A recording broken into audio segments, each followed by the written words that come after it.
Hello, my friend. Happy Friday. This is Heather. This is another episode of the Fabulous and Amazing Back to Me podcast, where we talk to fabulous and amazing humans and learn things that maybe we didn't know or didn't think of. And maybe it makes life even better. And heck, I'm up for that. So today I'm talking with Sally Anne Carroll. And we're going to talk about some cool things, right, Sally? Yes, we are. Okay.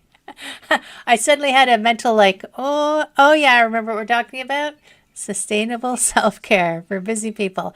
That's me getting distracted. I'm totally guilty. So, Sally, I always like to start because I'm super curious with how did you get into this world of helping people out?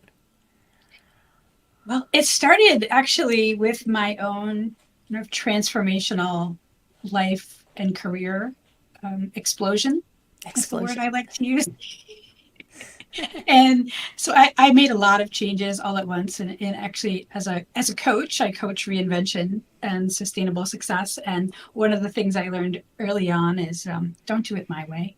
But and so that's how I got into this. Is I was in a position of wanting to change a lot of things and needing to change some things that I was not in control of, and went looking for resources and ended up along the way over a couple of year period. I ended up in coach training, became a coach, further studied positive psychology coaching for just some that, started some narrative coaching, did a lot of work on myself, and started working with clients, and the rest is sort of history. It was not necessarily a career move that I had planned, but it actually combines all of my background into one neat little package, and it's been the best thing I ever did. Right. Yeah, it's interesting. You don't always I didn't grow up thinking I'm going to become a coach, but when it's something that you're drawn to, you're just really drawn into it. Or it's like, wow, this is it. And I'm curious because I haven't heard the term before. What's a narrative coach? It's looking at the narrative structures that we use, our belief systems, our mindsets, and really getting into the deconstruction of that so that we can actually construct them in ways that are empowering and helpful More, to us yeah, versus the ones that are not so helpful. yeah. So, The We spend a lot of time telling ourselves how things are, and yes, it's not necessarily true. that's right. And our stories can fuel so much of what we do that it often can be really, really helpful to take a step back and look at what they are. Or I guess you can't always necessarily know where your story came from, but sometimes you can. Mm-hmm. And it's easier. I find them easier to rewrite if you know where they came from. Is that, what do you find that? I think that can sometimes be true, but I think that sometimes we can spend a lot of time looking for where they came from. And it can be really helpful to be in the present moment and realize here's where they are right now, and where do I want them to be? Right. And then looking at how we might rewire some of that in the present moment. Right. Yeah, I mean, I was just talking to someone recently explaining the difference, and I guess that between therapy and coaching, and that Mhm. therapy is the backwards, coaching is Yes. the forwards. It's often true. Yeah, it's often true. And it's important, I think, in some cases to really understand, what some of those the shaping forces are on our lives. And therapy is a wonderful tool for that, I think. Yeah, yeah, and sometimes they go hand in hand, right? They do often. Yes. Yeah, because we are multidimensional beings, and you can't carve. I'm just going to work on this piece out without it impacting the other things in life. So, yeah, that's I can see that I have worked in conjunction with that. Um, I find it interesting. So, reinvention is that what you call your program? Yeah. Well, I do reinvention coaching as part of my coaching practice. I have a 6-month program in which I partner with people. It's reinvention partnership is what I call it.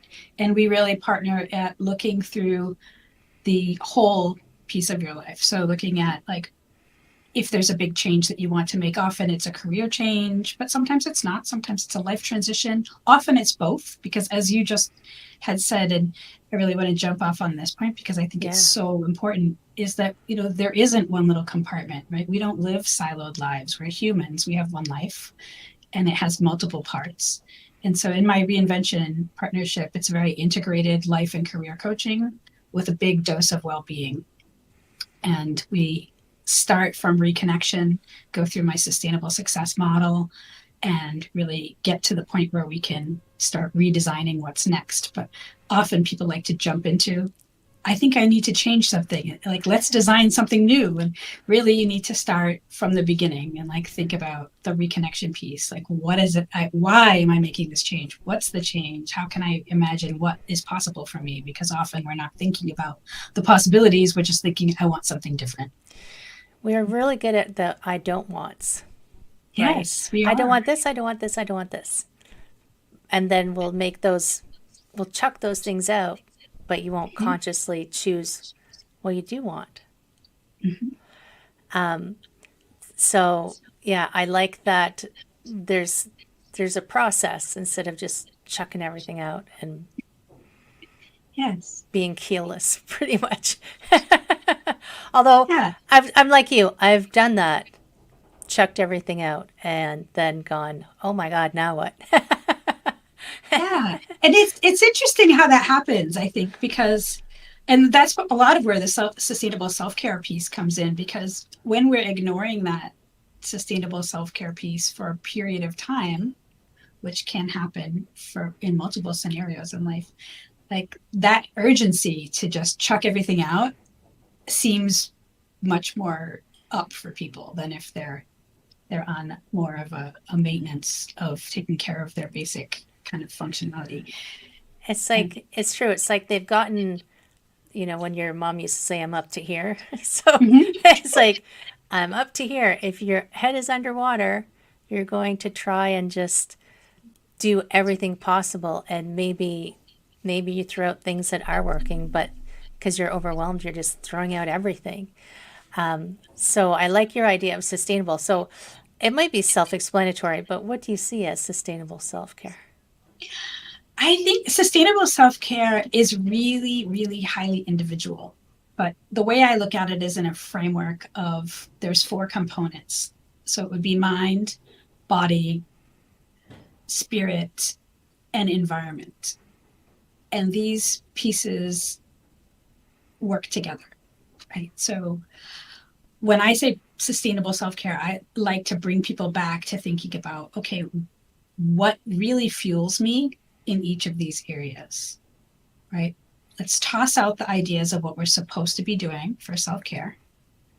It's not a massage, by the way. Well, it can be, not, but it can be. I am actually a very big fan of massage, and I've had one every month for the last 20 years. But that is part of my physical self-care, and it's something that I take. It really helps me.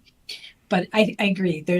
We get into these ideas of self-care as being kind of pampering or luxury. Right. And I look at it very differently in terms of sustainable self-care. It's managing your personal energy.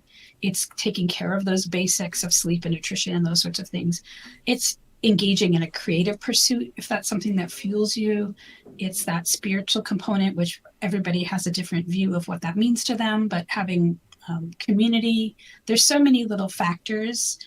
And really, it's about finding what those factors are for you and creating a very basic, like I have my clients do a completely basic self-care, like throw out all the to-do, like I don't want to hear about the morning routine that has 20 points on it, or like the evening, like pick one thing from each of the 4 categories and start there.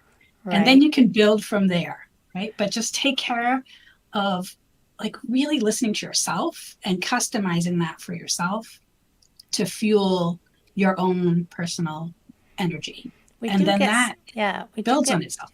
We do get stuck in that, well, this famous person said that I need to do these things every single morning, but that almost causes you to have more stuff on your plate and more stress. And then that's not sustainable.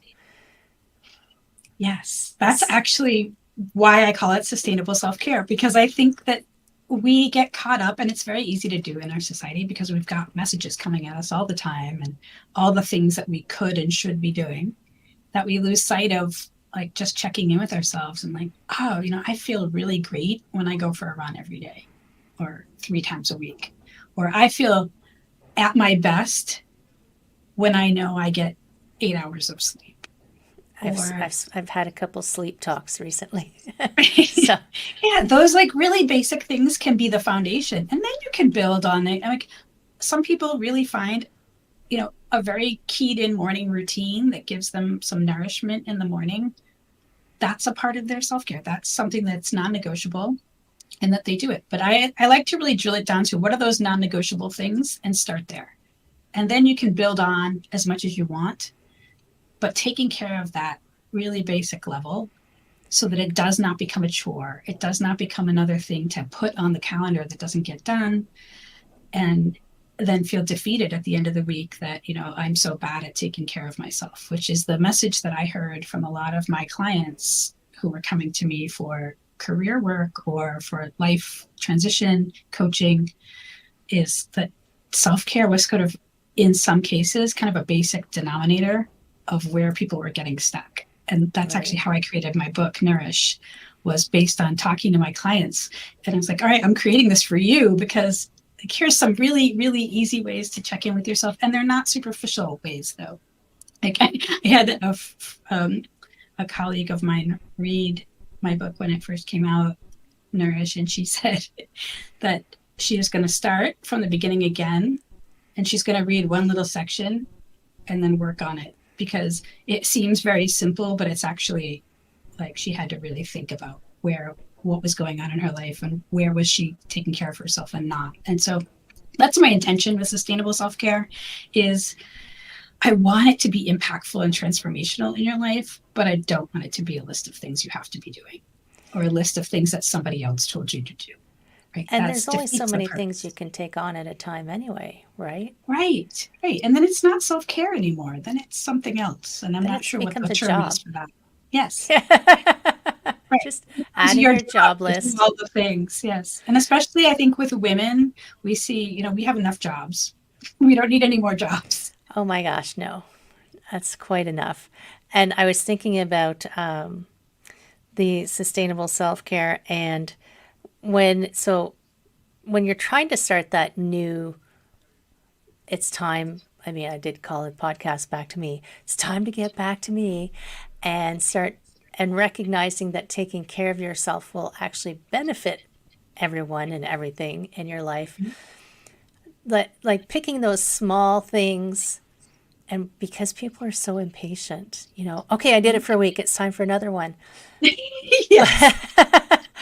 But I always feel like it's not time to add something else until it's automatic. Like it's become so ingrained and so habitual. You just do it without thinking about it because it's now part of who you are. And I guess that's how I see that sustainability coming in, because it's not something they have to think about anymore, right? Absolutely. I completely agree. Do you find that takes people different? Like, do you find people in a hurry all the time? Yes. I find people I find them in a hurry, and I also find them trying to create a destination. Like, okay, I've done it for a week. Have I got there yet? Like, where's my benefits? When can I stop? Right. Can I check that box? Right. I have a lot of box checkers in my world. And it's what I try to bring it back to is it's not about that, right? It's about nurturing yourself and creating, exactly as you say, habits that you want to just become part of the fabric of your life. And it's not a like I used, because I was a massage therapist. I just retired at the end of 2022 after 14 years. And people would say to me, well, how often do I need to come? And I would say, once a month is a good maintenance schedule. For how long? They would want to know for how long. I'm like, ever? As long as you have a body? And they would look at you like, what do you mean? Isn't this just, can't I just do this like and be done? And so I would always use the comparison as like, how often do you have to eat to take care of your body? Mhm. So why is everything else to take care of your body only a checkbox for you, Mhm. right? So Yes. but it's a different way of thinking about it. It is. And it's the same thing with our minds, right? I mean, for me, one of the things that I had taken up in the pandemic is I restarted my meditation practice. And I've had a meditation practice since I was in college, so a very long time. But it's in the past couple of years, it had been a bit more loose, say. And I thought, this is before the pandemic actually hit, but like right that January, I said, I don't know, I just feel like this would be a good year for me to bring that back, right? I'm going to start meditating every morning for 15 minutes, just as a start. And I did that. And it was good timing, I'll tell you. No It kidding. certainly helped get through some of that period. But it wasn't like I'm going to do it for 3 months and see how it fits. It just now it's just part of my morning. I just do it when I wake up and then I'm ready to start the day. And meditation isn't everybody's thing, but it is my thing. It works for me. And I have clients who get up every morning and just, very mindfully make their cup of coffee. And that's uh, something that they're not willing to take out of their day now, right? It's just become part of the fabric. So I like to talk about non-negotiables. Like Right. when you're deciding what these things are going to be, if you're starting a self-care plan or you're kind of re-engineering, is what are those non-negotiables? That's a great place to start, because Yeah. then you're not going to want to know when they end, right? They're just going to continue. And do you find that they can decide what their non-negotiable is right off the bat, or it's something they have Mm. to feel their way into? I think you have to feel your way into it. And I mean, this is one of the things I hear a lot from the people that I coach very often is, I mean, of course, as coaches, we probably get this all the time, but I certainly see a pattern of we don't know until we're asked, right? I mean, sometimes we do know. Sometimes we have this craving, like I just know that, like, oh, if I only had time, I would do X every week, right? I would, I would go for a run every week. I would sit and just have 5 minutes to myself, a quiet time every day, right? Or I would just lock the door and have my me time. Like some people do have in the back of their mind that thing that they just really know that they want, and I encourage them to start there. But I would say the majority of people are are really stumped by the question when I ask them, like, what would their non-negotiables be in these categories Right. if they could choose? Like, what would, if they had to pick one in each category, what's non-negotiable for them? And I think it's because we live in a society where we've made a lot of things negotiable that shouldn't really necessarily be negotiable, right? Our wellness is not, it can't be outsourced. And we've also created a world where we're so used to someone telling us what it is that we want or need Yes. Mm-hmm. that we've forgotten to actually check and see. Is that Yeah. right for me? Is that what I actually Yes. want? Or did someone tell me that?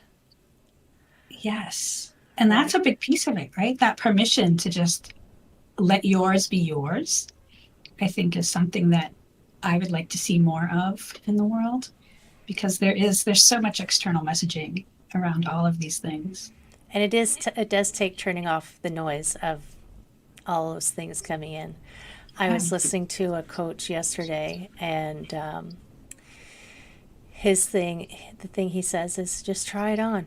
If it doesn't fit, take it off. And he says it's like going to the mall. I kind of like that idea. I'll try that on. Doesn't work? Mhm. Okay, put it back on the rack and try on a different one.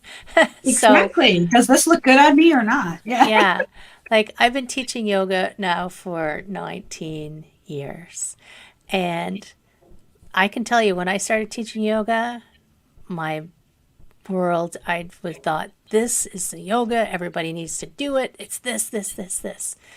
But after many years, and after being in healthcare for, you know, 16 odd years, now when people ask me, I say, there's so many kinds. Some of it just involves sitting.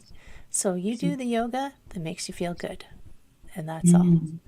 And sometimes it's walking. There's walking yoga, there's laughter yoga, there's restorative yoga, there's power yoga. Don't do power yoga because you think you want a yoga butt, because that's not what it's for. It's like, that's using a different part of your brain to say, to be striving. Yoga's not striving, right? And the same with meditation, because I'm also a meditation teacher. What kind of meditation should I do? The one that makes you feel good. Going for a walk with your dog. One of my clients walks her dog. That's her meditation. I'm like, that's beautiful, right? Mm-hmm. Making your coffee can be a meditation. That's awesome. Do the one that feels like it's right. If it doesn't fit, try on something else.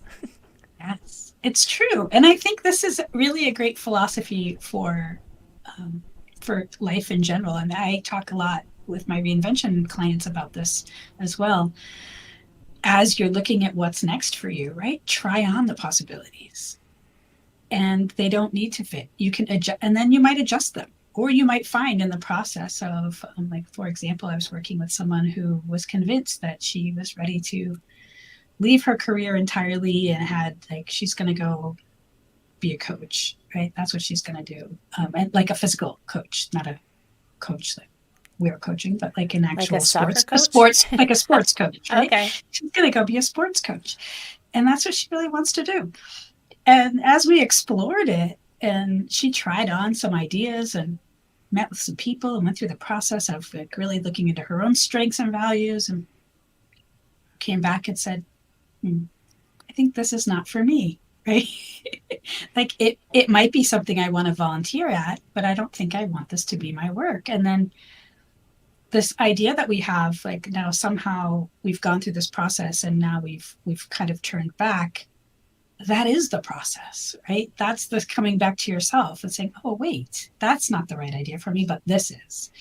And so maybe it's job crafting your job to be more sustainable, to have more balance, to have more of the things that you enjoy doing.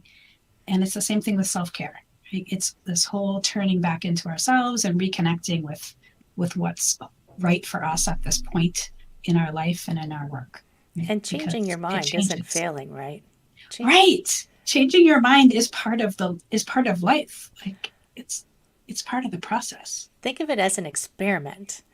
So Yes. you don't have to know what the outcome is going to be. You're testing it to see what the outcome is. And it is true. Like, sometimes you'll start something and you're halfway down, you're like, oh, yeah, no, this isn't what I want. And then you switch directions. Hopefully you don't take too long. I mean, I spent 15 years as a CPA. I took too long. No, not too long. It was fine. It actually, I don't begrudge my experience, but and the people that I met, but it wasn't the right fit for me. Yes. Right. And when I left, I had that, oh my gosh, I don't know what to do. And it took a little bit of finagling. It took a little bit of time to figure that out and trying on a few things. So Yeah, we create identities. Yeah. Around. Oh, especially around jobs. You know, Yes. if you're defined by what you do and your worth is defined by what you do, that's a hard one. It is. And it's increasingly encouraged, I think, to view things that way. And it can be an unraveling, an unlearning, to kind of look at it from a different perspective and think, oh, well, okay, so that isn't for me anymore. And what possibilities are out there? Because the world is wide open. What else can I do? Right? I almost want to say 6 months, is that all? Your program is only 6 months? Oh, it can go on and on. I mean, I don't kick anybody out, right? Thank goodness. If you want to continue on, you're welcome to do so. But I think it requires at least a 6-month period to do some of the answering to those questions. And because we're not trying to race to the finish line, right? And we have to give ourselves the grace of that space and time to allow the answers to form, Absolutely. to figure that out. What is the most interesting transition you've seen, if you can think of one off the top of your head? The most interesting. Oh, there's been all kinds of transitions. Let's see. I had also an accountant who moved into personal fitness. I did that. I had, let's see, an architect who moved into a completely different field of entrepreneurship. Um, Let me see who else. It's always just interesting to see. Lawyers Right. have, yeah, they often want to transition. I think. Well, and you got to Number of wonder, those. like, I think of generationally, like Mhm. you were supposed to be a doctor or a lawyer or Mhm. something along those professions. And what if you did that and then you're like, I don't want to do this. I didn't do this for me. I did this because my Mhm. parents, grandparents, whoever said that I needed to get this career, but I really wanted to be a photographer. And someone told you when you were a little kid, artists don't make money. So, Yeah, I think Heather, that's a really common transition from I certainly have worked with a number of people who are in professional services areas or those sorts of careers that have a creative passion that really they might have pursued earlier on, but now want to do that. I think that's a really common one. I Definitely always get reminded, teachers like, as well. yeah, I always remember, and I don't know if you know this, that Hitler was actually quite a good painter. So, what if his parents had encouraged him to paint instead of go into the military? Interesting idea. Right? Not that I'm saying that, that it would be completely different or anything because he obviously had some seeds of something. But it is interesting if you allow yourself to really be curious and follow the breadcrumb trail of what you find interesting, where it could lead you, and being open to something completely different than what you expect. Yeah.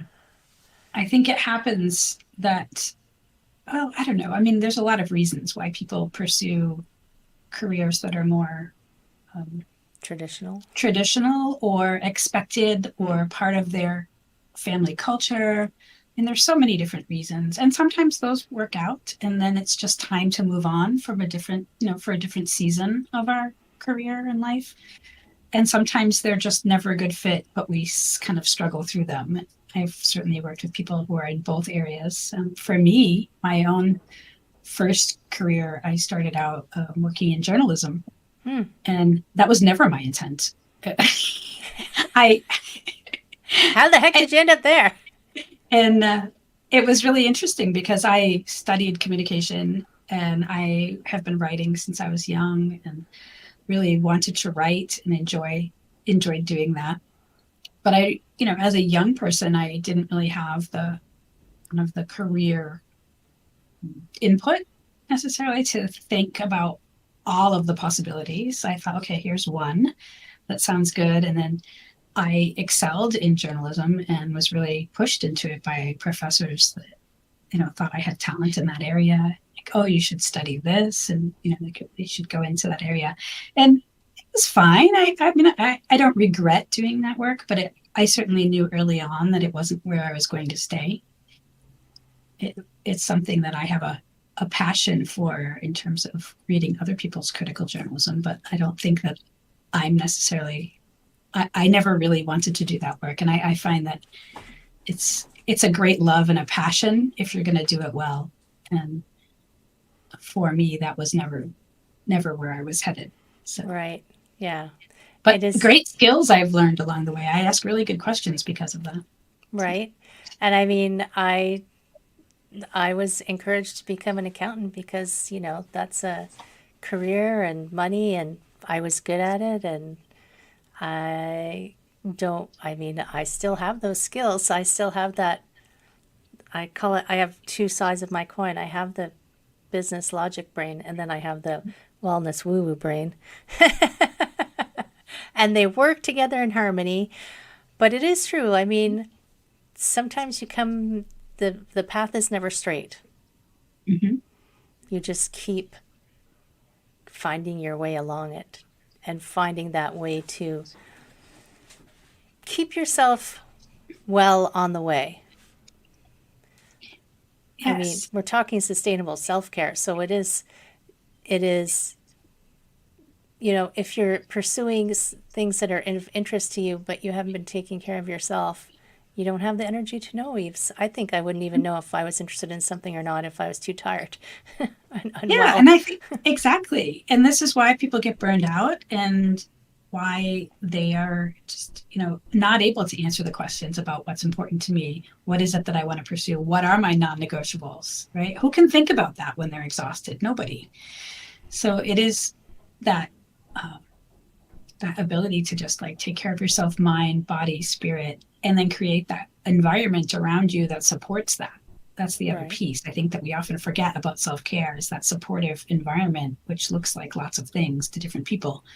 But there is an aspect of our environment that's very influential. And so the more that we can take control over pieces of it so that we can give ourselves that support, I think is really critical to sustaining the other three pieces. Right. Yeah. Environment, I mean, that can encompass so many things. Like, I mean, when I think of, because you have, what is it, physical? What are the four things? Mind, body, spirit, and the environment. And so they're picking one from each. So, like, mind, I guess you could have some meditate, like, I could come up with thoughts of meditation and things too. And body is movement or sleep or things.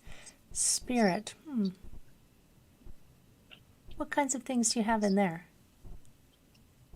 It would be whatever fuels your your soul, really, your Right. spirit. I mean, it might be spending time in your community, right? It might be volunteering. It might be an organized religious practice that you're really nourished by. For me, for a long time, it was a meditation group that I would go with and really feel nourished by that time that I would spend with them every week. Right. Right. But it can be all sorts of things. And nature is another big one. That's probably where I get that most these days Yeah. is just really being out on a mountain or on the beach and experiencing the awe that nature just provides us every single day, which we're in our busy lives, we don't stop necessarily to even notice the miraculousness around us. And your environment, I mean, I guess you do get that overlap because mind could be studying, reading, or Mm-hmm. silencing the mind. Yeah. Body, environment could be nature, which also Mm-hmm. fuels your spirit, which also makes you feel better. So it's Yes. like, It's all connected. wow, it's all together. And Yes. environment, I also see like not only your physical location, but the people around you and where you choose to live, where you choose to work. All of those things intertwine, right? Yeah. Also, where do you choose to interact online, right? What news do you take in? There's Oh, so many yes. pieces of environment that influence us every single day. And just really, my goal is to really just be intentional about that, right? I mean, you Right, don't have to overhaul your environment, but if you know that a certain piece of your environment is not working for you, that's the place to begin, right? right. If you know that Twitter just makes you angry, just don't read it. Yes, exactly. Yes, I left Twitter a long time ago. Yeah, me too. I left Twitter before all this stuff started happening. I was long gone.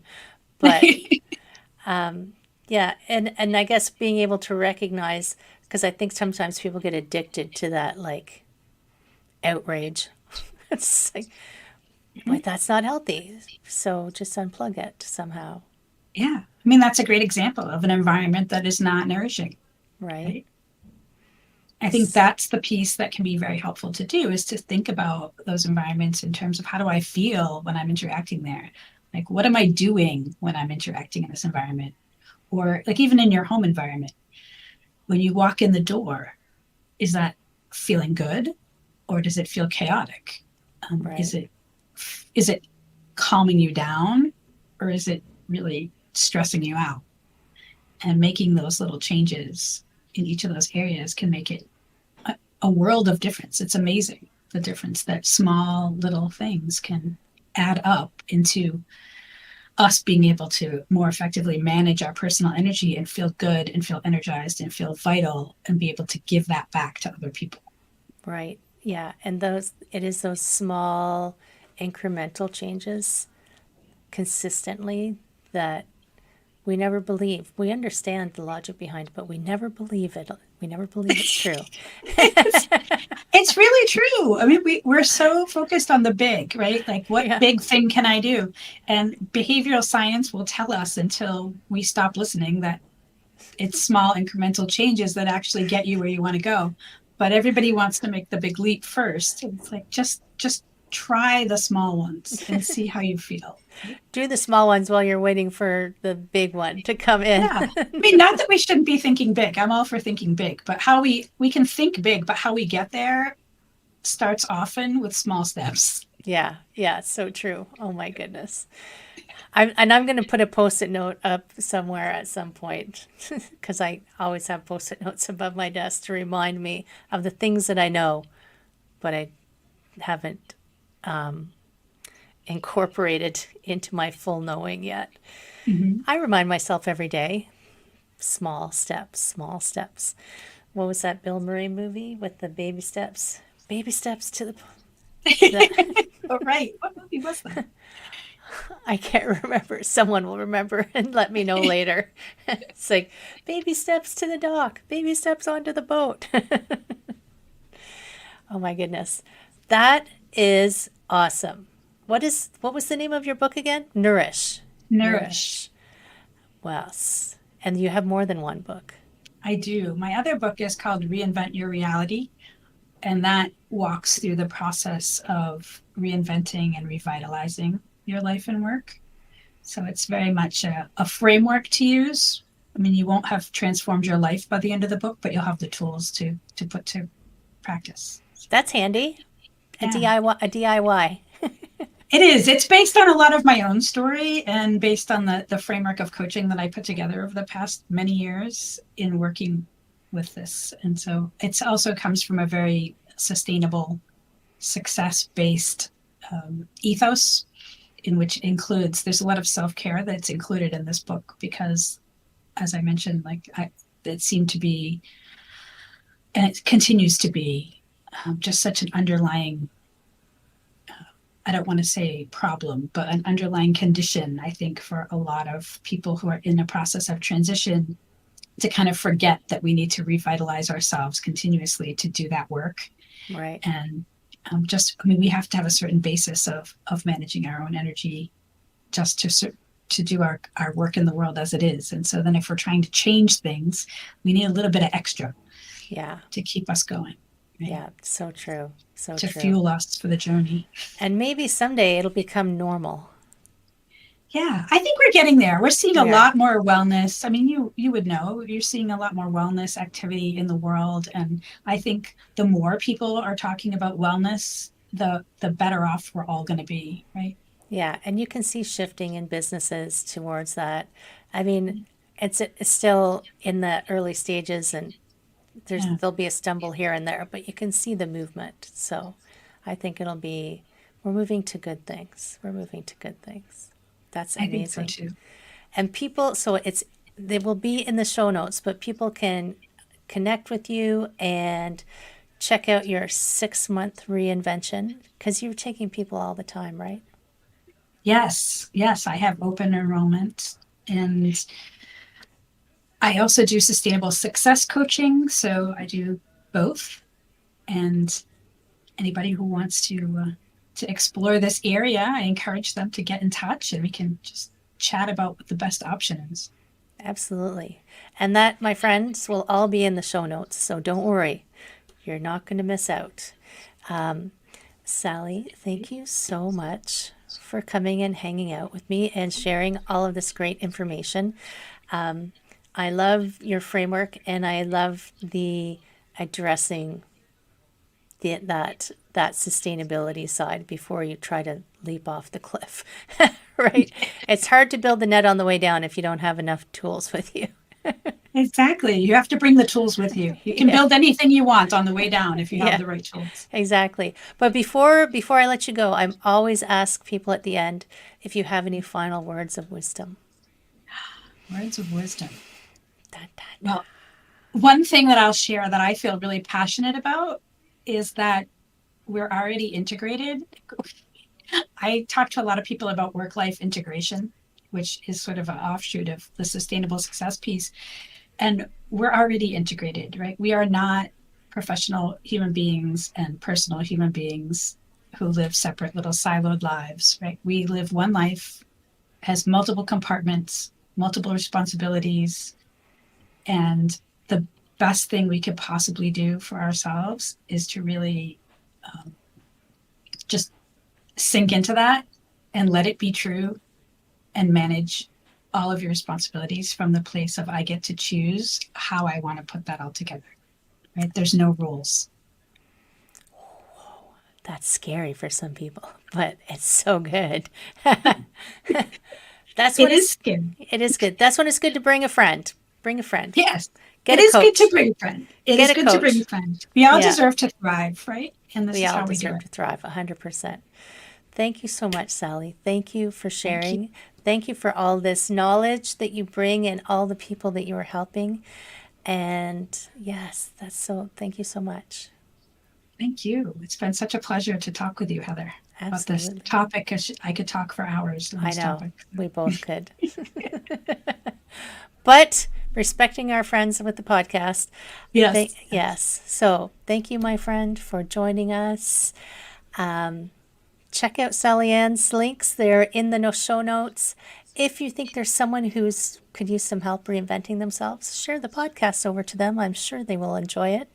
And of course, as always, subscribe, comment, and like, my friends. I will see